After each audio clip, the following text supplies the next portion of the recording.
मध्य प्रदेश की राजनीति में एक बार फिर सियासी तूफान आने की संभावनाएं जताई जाने लगी है। राज्य की शिवराज सरकार पर संकट के बादल छा सकते हैं। वहीं राज्यसभा सांसद सिंधिया को बड़ा झटका लग सकता है, क्योंकि सिंधिया के समर्थकों का चुनाव रद्द हो सकता है। चुनाव से पहले नेताओं का दल बदल का खेल तो आम बात है, लेकिन जब विधायक या सांसद दल बदल करे तो उनके खिलाफ कोई कार्रवाई नहीं होती है।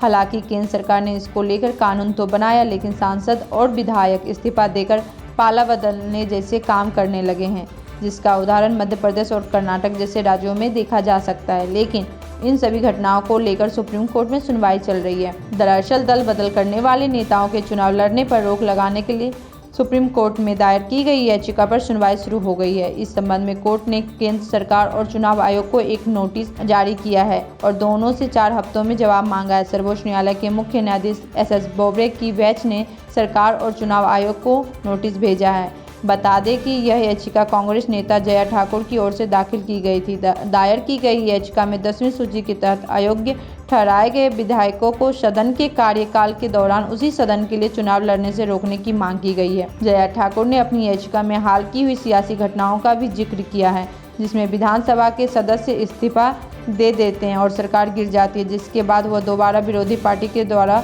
बनाई सरकार में मंत्री के रूप में शामिल हो जाते हैं। याचिका में ठाकुर ने आगे कहा है कि जो विधायक अपनी इच्छा से इस्तीफा देता है तो उसे अयोग्य घोषित किया जाना चाहिए। उन्होंने नियमों का हवाला देते हुए कहा है कि सांसद या विधायक बनने की अयोग्यता निश्चित सदन के पूरे 5 वर्षों के कार्यकाल तक जारी रहती है, जिससे लेकर याचिका में मांग की गई है कि ऐसे नेताओं के चुनाव लड़ने पर रोक लगा देनी चाहिए।